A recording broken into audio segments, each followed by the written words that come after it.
Yes, I did have to push it back. I wondered if that messed with the notifications, but at the end of the day, a lot of YouTubers are speculating that, YouTube can decide. I don't know. I don't think they do. I don't know, but the algorithm might be able to decide. People are saying that they get unsubscribed and all kinds of stuff. So that can happen. We'll just keep on trucking, keep on honking and doing our thing. Thank you, Dina, Marie, and everybody else. Yeah, Vosh. I watch his show, and you know what I get from him? I watch Destiny a lot too. What I get from them is they are so knowledgeable and quick with their information. So I'll watch them and take like quick Google notes. Like, okay, yeah, well, I agree with this point. So if that comes up, I'll have it in my head. I do respect those streamers. Anybody who's courageous enough, whether we agree or not politically, anybody who's courageous enough to grab a microphone and to speak your mind, how can I not respect that? What's up? I got one last topic for the day. Just wanted to see how's everybody feeling going into the weekend. Yeah, it's all weekend time to de-stress, take your mind off of things, at least for me, if you can. If you're not working, some people, of course, you might have to work on the weekends. But last topic, AOC. So AOC, I was thinking about it earlier.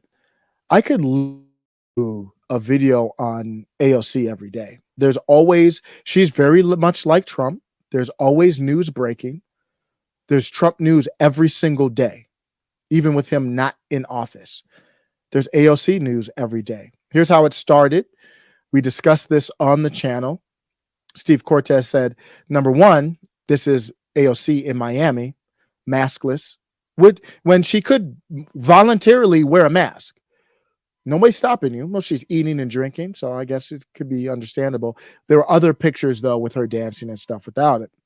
If leftists like AOC actually thought mandates and masking worked, they wouldn't be frolicking in free Florida. That's embarrassing. We're at the point where that's not acceptable. You can't be speaking out against DeSantis, against Florida, saying Hochul's doing a better job than DeSantis, and then go frolic in Florida. Go to California, go to a leftist stronghold. That's where we're at. Sad, but that's where we're at. Of course, Steve couldn't let her guy showing his gross, pale male feet in public, not at a pool beach with hideous sandals. He had them Birkenstocks on. It's all good. So AOC replied famously now, if Republicans are mad they can't date me, they can just say that instead of projecting their sexual frustrations onto my boyfriend's feet. Y'all creepy weirdos. And I said that she was offline in saying that. I said that. I might have tweeted it. I didn't do a video or anything. But you know what? She might be right. Here's what I'll say. You tell me. And here's a quick thought experiment. If AOC was fat and in her 60s, would anyone listen to another thing she ever said? Oh boy, you're going to step in that one. What exactly do you mean by that? Do you mean is it because she's young and what? Yes, she's young, she's vibrant, she's beautiful, and everyone's always putting a camera and a mic in her face. But her opinions are idiotic 95% of the time. And I don't think if she was a middle-aged, heavy-set woman, anyone would care what she had to say.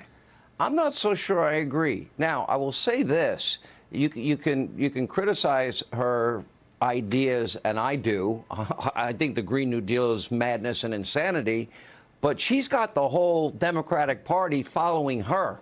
In my opinion, she's way more powerful than Speaker Pelosi, and if she and the squad decide Speaker Pelosi's out, I think she could probably be Speaker. If she challenges Chuck Schumer in New York, I think she has a good shot of beating him. Maybe I'm wrong. I agree with you. I'm just saying if she was fat and old, I don't think TMZ would be chasing her around with a camera. I didn't. Okay. Okay. So here's the thing.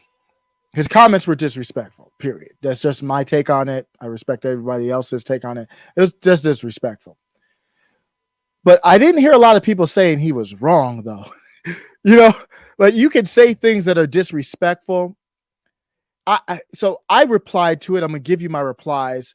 I gave a different perspective, but I didn't necessarily say he was wrong either. I think I narrowed into, I think he was just trying to be funny, number one. And sometimes you try to be funny, you be disrespectful. Humor is like that. But to me, if you're on the record on something like this, especially with AOC, she's in the protected class. I would stick to the issues, because now you have ammo on the left to say, look at Fox News, you said this, you did that, and it has nothing to do with policy. Before I move on, there's a lot in that clip to go over. AOC shouldn't challenge Chuck Schumer. Chuck Schumer is a made man. Do you know who Chuck Schumer is? Chuck Schumer is one of the most powerful, most connected, and most talented. Don't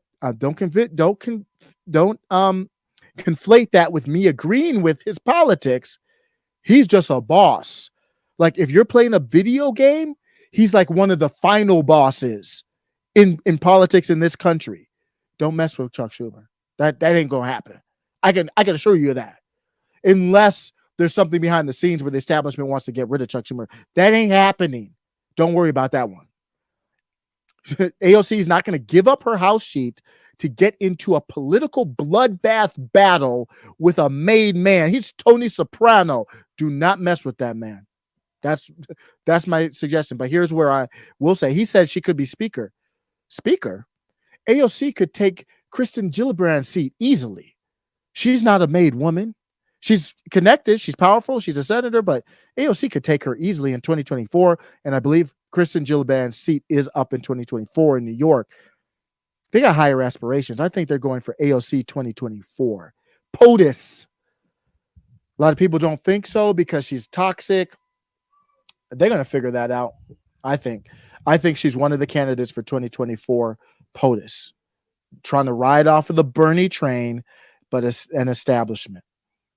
But on these comments, it's not so much Adam, that's Adam Carolla, who said those comments. It's not so much about her looks. Everybody out here doesn't think, oh, AOC looks good like that. That's all I'm not anything to write home. I'm just saying it's not like Halle Berry. Like, it's not like, okay, we all agree for the most part. That's not what's happening here, Adam.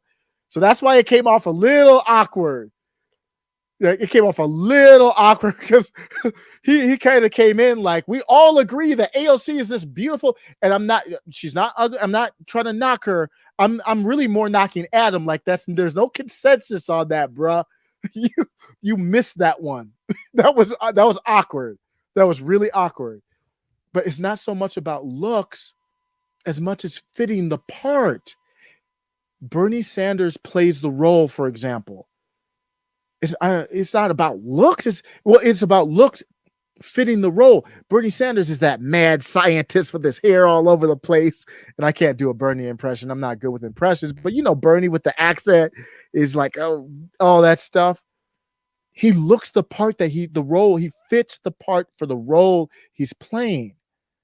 You couldn't have Al Gore fit the Bernie role. That wouldn't work. He's too buttoned up.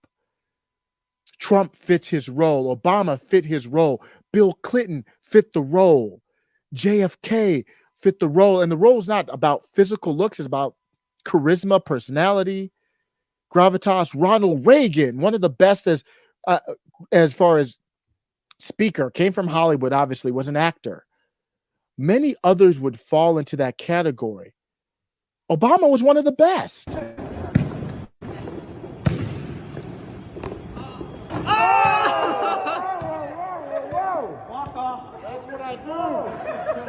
That's what I do. I don't care what you think about Barack Obama politically. That was dope. That was hard. He came up, hit the shot. It was like, what y'all? That's what I do. So my point is, he fit the part. He fit the role. Now we know the substance was. I was going to say evil. I that's not what I. The substance was bad. Bombing people, bailing out big banks. We had debates between Obama and McCain and Obama and Romney. Obama is just a light-skinned Mitt Romney. So it's not about substance there. It's about them playing the role. Politics at its most basic level is going into a job interview. If it's a corporate job, you're probably going to try to look your best and be professionally dressed. So obviously your presentation matters.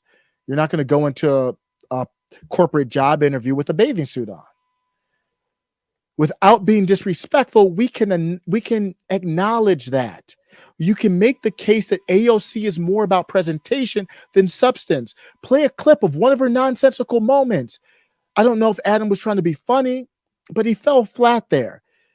AOC gives you something every day. This just happened today. She said she was taking a break from Twitter.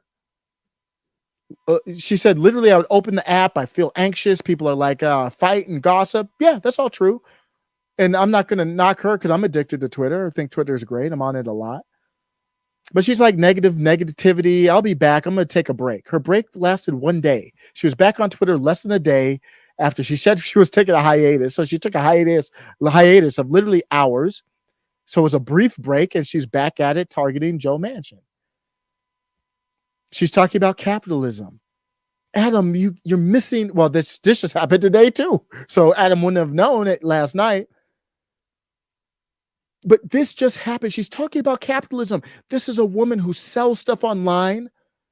She feeds off of capitalism. She's not donating her salary. Patrice Cullors and Tamika Mallory and Cori Bush and AOC, boy. These socialists, they know how to rock and roll. They know how to rock and roll with capitalism.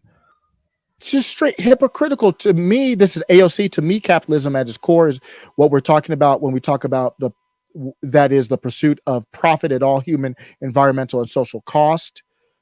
Yeah, there's truth to that. That's going to happen in any system. The system that you're talking about does not exist. So I'm a capitalist. I believe in free market. I've gone to the libertarian side. There haven't been many systems that have existed in true libertarian form, but there have been in some small areas.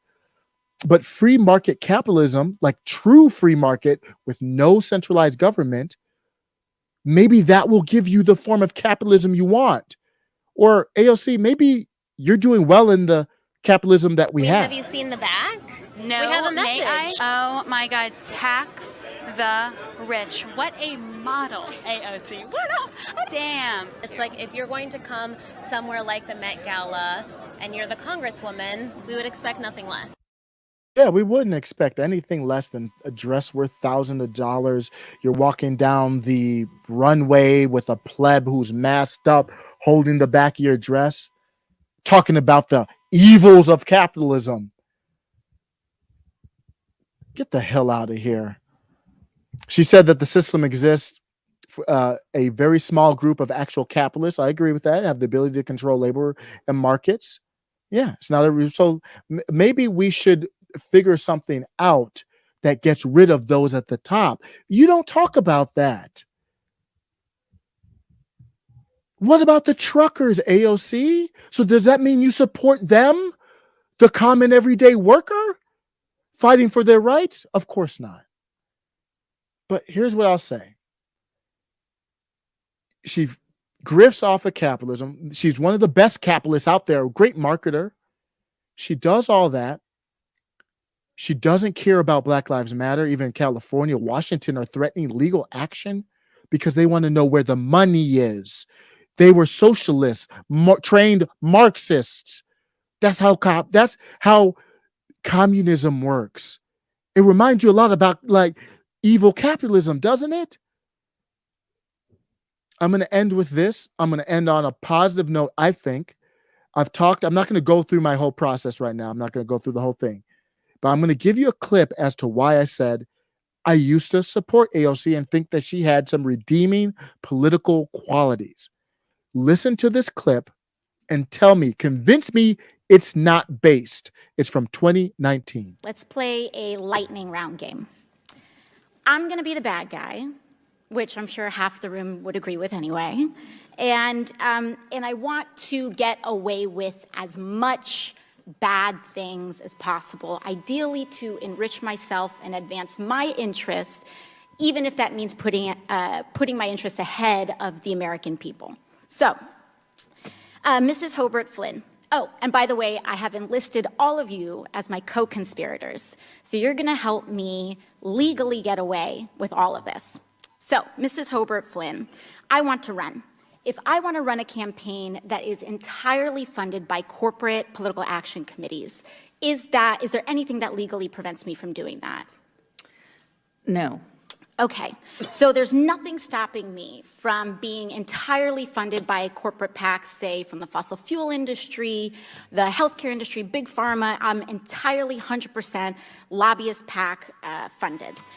So now I'm elected, now I'm in, I've got the power to draft, lobby, and shape the laws that govern the United States of America. Are there any limits on the laws that I can write or influence based on the special interest funds that I accepted to finance my campaign and get me elected in the first place? There's no limit. So there's none. So I can be totally funded by oil and gas. I can be totally funded by big pharma, come in, write big pharma laws, and there's no limits to that whatsoever. That's right. The last thing I want to do is get rich with as little work possible. That's really what I'm trying to do as the bad guy, right? So is there anything preventing me from holding stocks, say, in an oil or gas company, and then writing laws to deregulate that industry and cause, that could potentially cause the stock value to soar and accrue a lot of money in that time? You could do that. So I could do that. I could do that now with the way our current laws are set up.